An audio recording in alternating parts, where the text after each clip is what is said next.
अस्सलाम वालेकुम। Racks kitchen में तुहानू सारिਆਂ ਨੂੰ खुश आमदीद। ਅੱਜ ਅਸੀਂ ਤੁਹਾਨੂੰ ਬਣਾਉਣਾ ਸਿਖਾ ਰਹੇ ਹਾਂ ग्रीन टी। ਪਾਣੀ ਤਕਰੀਬਨ 2 ਲੀਟਰ ਤੇ ਦੁੱਧ ਚਾਹੀਦਾ ਹੈ। ਉਸ ਤੋਂ ਇਲਾਵਾ ਬਾਦੀਆਨ ਦੇ ਫੁੱਲ ਚਾਹੀਦੇ ਆ 6 ਇਲਾਇਚੀਆਂ, ਥੋੜਾ ਜਿਹਾ ਨਮਕ, दालचीनी, मिठा सोडा ਤੇ ग्रीन टी ਦੇ पत्ते। ग्रीन टी आम बाज़ार चों मिल जाती है। थोड़ी जी चीनी चाहिए, हसबे ज़ायका हसबे ज़रूरत जिन्नी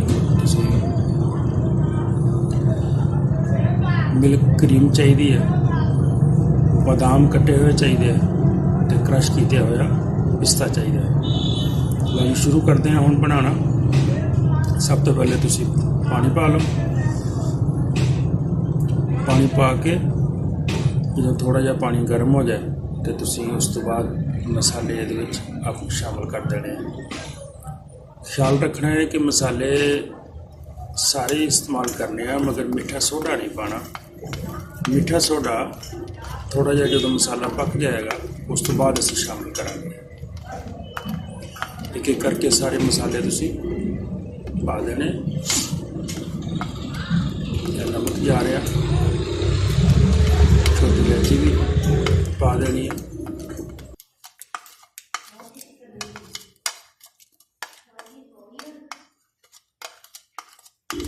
बस लोग कहते हैं कि ग्रीन टी नू बहुत पकाना है, इन्ना पकाना है कि पानी 3 हिस्से उड़ जाए तो 1 हिस्सा रह जाए, फिर थोड़ा कावा तैयार होगा। कोई ज़रूरी नहीं, कोई ऐसी मतलब मजबूरी नहीं। मैं तुहानू जिहड़ा तरीका दस रहा बिल्कुल आसान तरीका है। जो तुसी महसूस करो कि मसाले का असर निकल गया, मसाला बिल्कुल जिहड़ा पानी च शामिल हो गया है, पक गया है, तो तुहाडा कावा तकरीबन तैयार है। कोई इन्ना पकाने की ज़रूरत नहीं।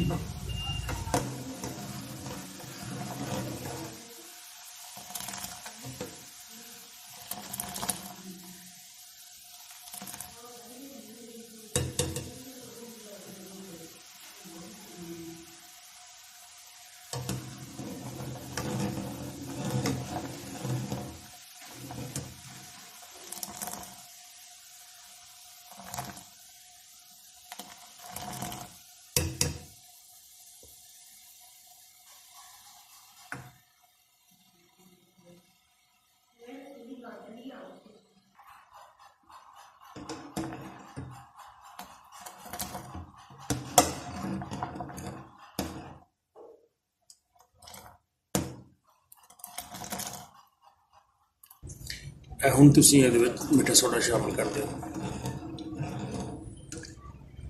ਮਿੱਠਾ ਸੋਡਾ ਸ਼ਾਮਿਲ ਕਰਕੇ ਇਹਨੂੰ ਹਿਲਾਉਂਦੇ ਜਾਓ ਤੇ ਪਕਾਉਂਦੇ ਜਾਓ। ਮਜ਼ੀਦ ਇਸ ਤਰ੍ਹਾਂ ਹੀ ਇਹਨੂੰ ਪਕਾਈ ਜਾਣਾ ਹੈ। ਥੋੜੀ ਦੇਰ ਹੋਰ ਪਕਾਵਾਂਗੇ ਤੇ ਸਾਡਾ ਕਾਵਾ ਜਿਹੜਾ ਹੈ ਉਹ ਬਿਲਕੁਲ ਤਿਆਰ ਹੈ।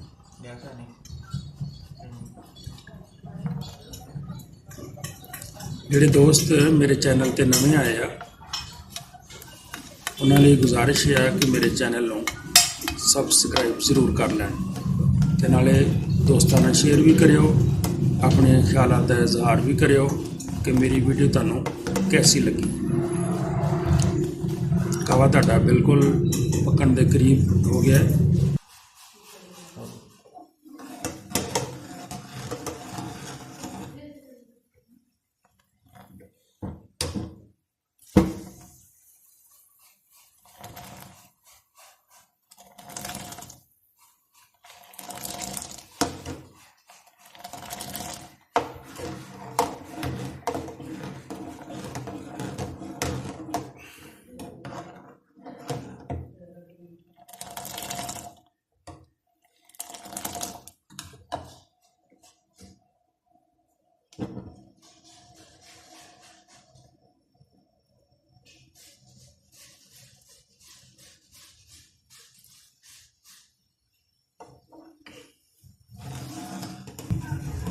ਕਾਵਾ ਸਾਡਾ ਤਕਰੀਬਨ ਤਿਆਰ ਹੋ ਗਿਆ। ਹੁਣ ਅਸੀਂ ਚੁੱਲ੍ਹਾ ਬੰਦ ਕਰਾਂਗੇ। ਚੁੱਲ੍ਹਾ ਬੰਦ ਕਰਕੇ ਇਹਦੇ ਵਿੱਚ ਠੰਡਾ ਪਾਣੀ ਸ਼ਾਮਿਲ ਕਰਾਂਗੇ। तकरीबन 2 गिलास ठंडे पानी में शामिल करो, चुल्हे में बंद रहने दो। तो हुण असीं इहनूं फेंटना वा इस तरह। ये फेंटना बड़ा जरूरी है, मतलब फेंटन नाल ही इहदा रंग निकलना है सही तरीके नाल। तुसीं कम से कम कोई 5-7 मिनट इस तरह फेंटो, जिन्ना ज़्यादा फेंटोगे उन्ने अच्छा कलर निकलेगा। इस तरह तुसीं उहनूं फेंटते जाओ तो कलर जिहड़ा है वो इंशाअल्लाह बिल्कुल निकल जाएगा। कावा साडा तैयार हो गया। हुण असीं इहनूं किसी बर्तन विच भुन लैंदे हां। कावा भुन के तुसीं इहनूं 2-3 हफ्ते तक रख सकते हो। भुन के फ्रिज च रख लो। इस तरह कावे नूं भुन लेना है। भुन के कावा तुसीं जिहड़ा है इहनूं फ्रिज च रख लो, जिन्नी जरूरत है उन्ना इस्तेमाल कर लो।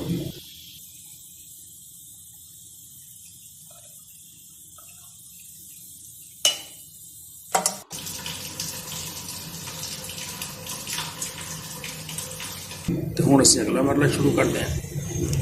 अगले मरले सब तो पहले तुसीं दुध पाना है। दुध पा के दुध नूं गर्म होने देना है।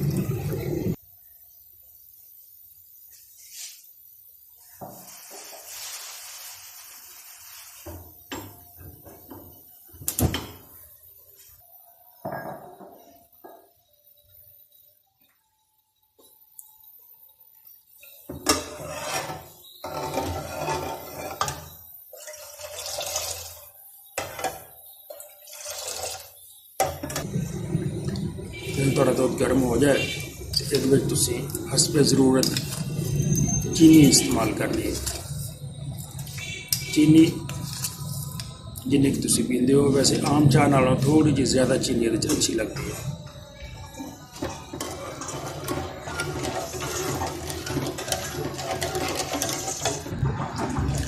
चीनी पा के इनू इस तरह पकन दो।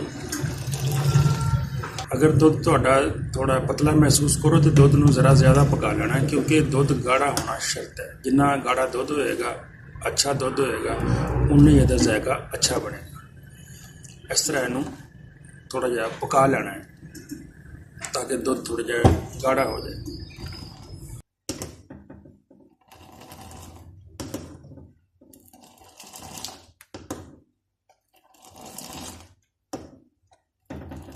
इस तो बाद हुण असीं इहदे विच क्रीम शामिल करांगे। फ्रैश क्रीम ये तकरीबन जिन्ने कप तुसीं बना रहे हो उन्ने चम्मच तुसीं क्रीम दे इस्तेमाल कर लो। मैं 4-5 कप बना रहा।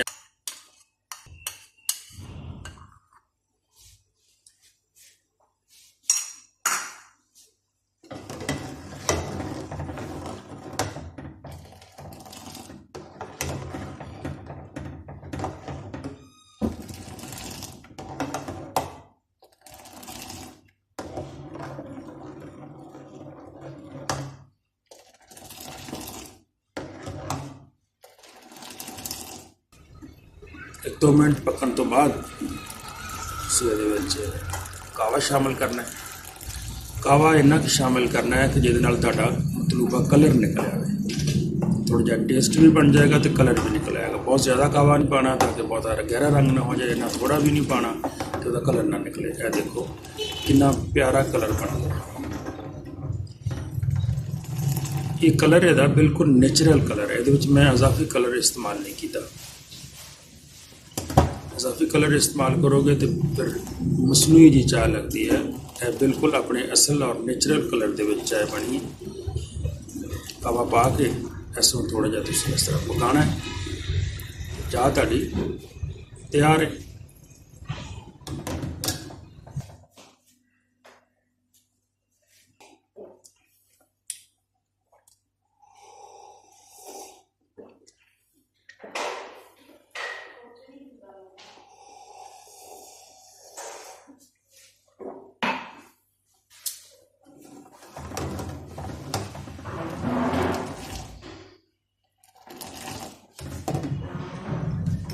लो जी चाय ताड़ी तैयार। कपां च पाओ तो कपां च चाह पाउण तो बाद गार्निश वास्ते असी बादाम कट्टे सी, पिस्ता कट्टिया सी, वो हल्का हल्का इत्ते गार्निश कर लो खूबसूरती वास्ते।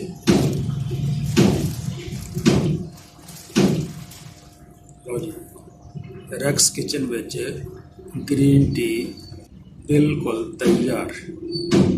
वीडियो देखने का बहुत शुक्रिया, बहुत शुक्रिया।